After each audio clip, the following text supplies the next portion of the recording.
Hello everybody, Queenbee here. Welcome to the channel and welcome back to a new Subsistence tutorial video. The best question a new player can ask in Subsistence is what to build and in what order, as it's crucial to survival. In this tutorial, we're going to be looking at just that. I really hope you enjoy this video, and if you do, please consider liking and subbing and leaving a comment for the good old YouTube algorithm. Before we get into this video, I will say that build order is subjective and it very much depends on playstyle. You will see that in some of my videos I don't always follow this order to the letter, but I am going to share some of my suggested priorities with you because building priorities are super important to survival and progression. It's a balance of resources and priorities that will see you thriving in this excellent survival game. Now I am going to be doing a base location video, but my tip here is that unless you know exactly where you want to build your base or find the ideal spot on day one, then don't. I don't generally start my actual base until day 2 or 3, and I spend the first few days working from a temporary base consisting of a platform, a crate and a campfire, and resource gathering. My personal key priorities for day 1 are crafting a bow and a few arrows, getting enough food for the night and finding a safe temporary base location somewhere like the top of a high rock near some water. I put down a foundation, a fire and a storage container. I also like to craft a fishing rod and some tackle if I can. I have an in-depth day 1 tutorial on this channel, so if you want some help with achieving all this, go and check that out. I dump everything into the chest that I don't need to clear my inventory for day 2 looting. If you don't have enough resources to craft a chest on day 1, then I suggest you make that your very first priority on day 2. There is no weight limit in Subsistence, but there is a backpack slot limit, so a storage chest is key. I then spend my days running around, opening as many crates as I can. I craft a shotgun and a pickaxe on day 2 and begin stockpiling resources. Every single resource I can find, I hoard. Fibre, wood, metal, ores, pearls. I raid every single box, hunt. I ensure I have enough food for the night, chop a crap ton of trees, craft fibre into rope, wood into planks, and build a huge stockpile of nails, while I decide where I want to build my base. It's pronounced hoarder, and yes you are. Once I've found that golden location, somewhere that gives me a good chance at defence and not too far from water, I place my base. So your first building priority is going to be starting with a basic base.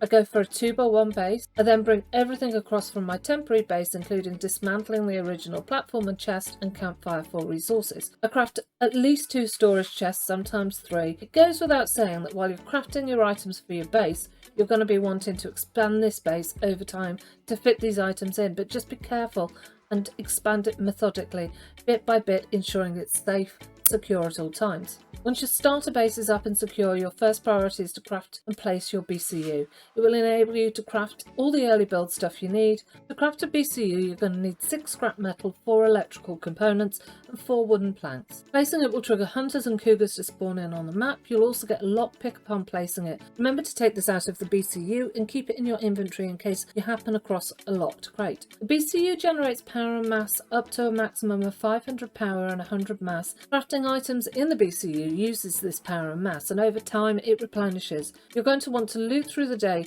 to get the resources to build what you need and wait for the power and mass to replenish before you can craft something else. There are ways of increasing your power and mass and speeding up its regeneration, and we're going to look at those later. After the BCU, your first priority is a wood burner. Now this takes 7 metal scrap, 7 planks, 3 cloth, 450 power and 75 mass to craft. Campfires are great, but they go out super fast, meaning you find yourself constantly having to return to your base to refuel them, or crafting new fire starting kits every day because they've gone out. It's a waste of resources. With a wood burner you can top it up every morning, come back when the sun goes down and it'll still be going, enabling you to save on resources.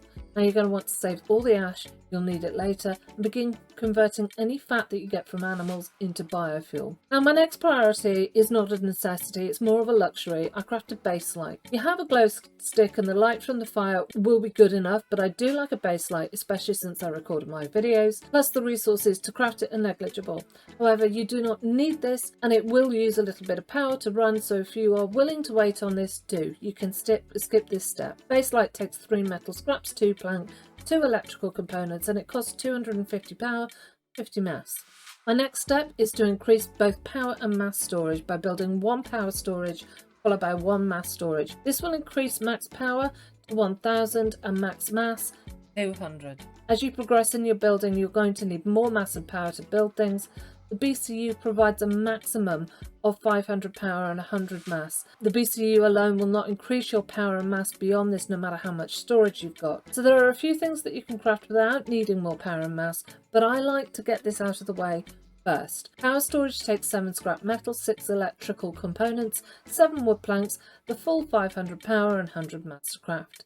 Mass storage takes 6 metal scraps, 6 electrical components, 6 planks, 500 power and 75 mass to craft. My next step will be a small power generator. Once you've got your storage sorted, you need a generator to boost it past the 500 max power. Generators take 6 scrap metal, 5 electrical components, 4 wooden planks, 250 power and 60 mass to build, and they are run on biofuel. Biofuel is created by converting that animal fat into biofuel in your wood burner or from crafting it from medicinal plants. My next focus is always about food and cotton. I'm going to look at crafting up a plant bed. As soon as you run around the map, you'll find seeds in crates, vegetables that you can harvest, and it's crucial to your survival that you begin growing these as early as possible.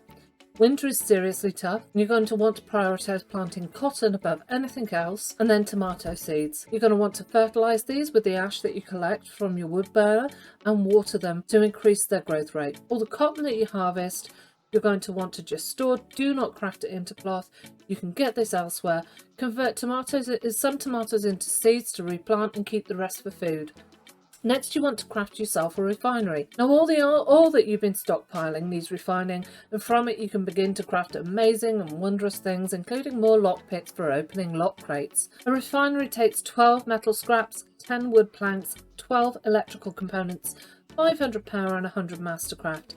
Crucially though, it takes power to run this, so you're going to want to start to balance the power you use to run it with the power you need to craft new structures, and this is where your generator comes in handy to boost that power. Just as you do with power, you're going to want more mass beyond that 100 that the BCU can generate. The game gives you 2 options to do this. It gives you a mass fabricator and a mass recycler. Now, a mass fabricator generates mass by converting it from power. If you build this, your generator will be working overtime to create power to convert to mass, and therefore using biofuel. It's a waste of precious resources. You need that biofuel to generate power for crafting. The alternative is the mass recycler, and in my opinion it's far better. It allows you to use literally any resource and recycle it into mass. Chop a few trees, craft them into sticks, you've got mass. Burn your food, chuck it in the recycler, you've got mass. Have way too much scrap metal or ash or whatever resource, chuck it in the recycler and you get more mass.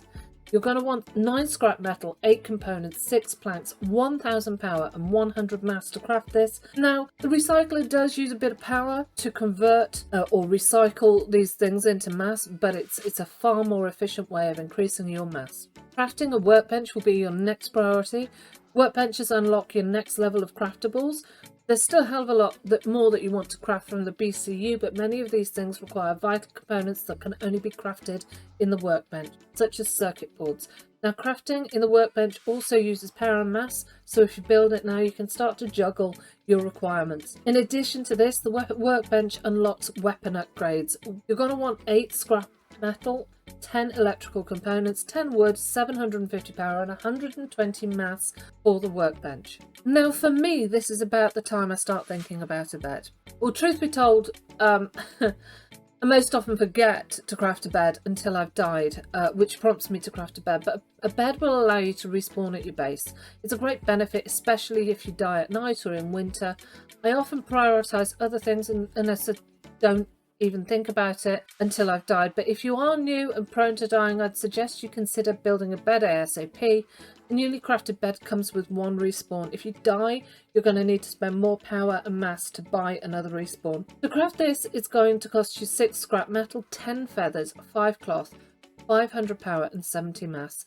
But if you're new to the game especially, it is such a good thing to have. Next, I would focus on my second grow bed. Some people would choose to focus on the chicken coop before this, but I always go for the grow bed. I prefer to get this up and running to crank out as many tomatoes as I can to feed those chickens in the future, and to grow all of my seeds so I can start stockpiling for the winter. I do not generally bother with fertilizer and water in my second bed. I occasionally water it infrequently, but I'll let the things in the plant bed, the second plant bed, grow naturally and slower, and focus on forcing my first plant bed to grow as quickly as possible. The chicken coop is the first structure that requires rope. Now, rope is crafted from sinew and comes from cougars and lock crates. Once you've crafted the chicken coop itself, you're going to want to prioritise getting that up to free range as quickly as possible. You'll start with one slot for one chicken, and even with the one chicken, those critters are super hungry.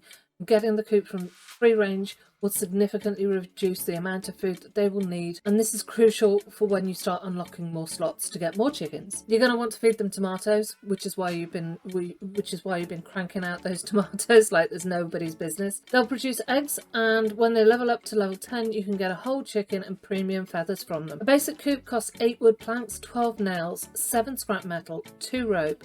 A rope is crafted from 3 sinew and 3 cordage. It costs 450 power and 90 mass. Then to upgrade it to free range, it's going to cost you 2 metal ingots, 5 scrap metal, 2 padded cloth. The padded cloth is made from 2 cloth, 3 cotton and 2 feathers. And 6 wooden planks, 4 adhesive, 500 power and 80 mass. Next, you're going to want to craft a solar panel. Now, this allows you to passively generate power throughout your sunny days. This is the first craftable that's going to require circuit boards, which are crafted on the workbench and require pills and copper and I believe electrical components as well to craft. Like the chicken coop, it also requires adhesive, which can be crafted or also found in lock crates. To craft adhesive, you get 5 adhesive crafted from 3 antlers, 4 biofuel and 50 ash. Next, you want to focus on getting your second power storage and your second mass storage. The game changer comes next. The fridge allows for true winter stockpiling of meat and fish without it going off. It's got a load of slots for storage of food, and these slots are stackable with the exception of racks of ribs. So you're going to want to prioritise storing your meat and your fish in your fridge. The fridge requires a constant supply of power, which is why I craft a solar panel first. If the fridge draws all the power from your stockpile of power, then it will turn off. Even when the power builds back up, the fridge will remain off, and if you're not vigilant, your food will spoil. So you always want to make sure you've got enough power at the start of the day. Keep your fridge running. If your power is low, you want to fill the generator up before you go out for a day's looting. Crafting the fridge requires 12 scrap metal, 15 electrical components, 10 planks, 1200 power and 200 mass. With the fridge requiring constant power and my need to run that refinery, my next focus is to start crafting other sources of power. So I will look at a wind turbine next. Some people will argue that you go purely for solar panels because they generate a bit more power per panel, but they only work in the sunlight, whereas a wind turbine will produce power from wind. It will produce power on cloudy days. In storms, the power generation is increased. It has the opportunity to produce power at night. So it kind of covers your bases. So to craft the wind turbine, you're going to need 600 power, 200 mass, 12 metal scrap, 3 circuit boards, 2 ropes and 6 adhesive. From here on in, I would say it's really down to you and your personal preference and what focuses you've got in terms of gameplay. There are still craftables like the mining drill, the oven, the distillery, the diving station, the lathe, and so on and so on and so on. Personally, at this point, I like to focus on taking stock, ensuring I'm happy with my base build, stockpiling my fridge, upgrading my weapons, placing down additional power generation in the form of a second generator, another wind turbine and another solar panel. Now, there's great debates on whether or not to upgrade your solar panels and your wind turbine. My preference is not to. I would rather craft additional ones. In my opinion, it's more efficient use of your resources. Each upgrade only gives you 25% more power, but a second solar panel, for example, will double your solar power. In the early game, it's a constant juggling act. Resource gathering, base expansion, producing and storing power so you can refine ore and craft items. It takes time and it takes patience. Rome was not built in a day. The list is subjective and a basic guide to priorities. Often I'll be happy to hold off on building the chicken coop until after the fridge, or I build 2 power storage and 2 mass right at the start. Or if I'm a fair way from water, as I say, I'll go for the mining drill first. I may consider building both a turbine and a solar panel before the fridge, or completely skip the bed, normally because I totally forget to craft it and I die and I find myself in a random location. You need to constantly look at the resources you have and assess what you are able to craft, what you need to prioritize and what you need to do to get your goal, to achieve your goals. I do hope this tutorial has provided a useful guide to you on crafting and building priorities in the game. If you have found it helpful, please consider leaving a like, subbing and commenting for that good old YouTube algorithm. And don't forget to check out my Subsistence Day 1 tutorial and keep an eye on the channel for future Subsistence tutorials. I'd love it if you could comment on your personal building preference, your priorities, why you do, what you think I should do differently. So I do hope you've enjoyed this. Until next time guys, stay safe and take care.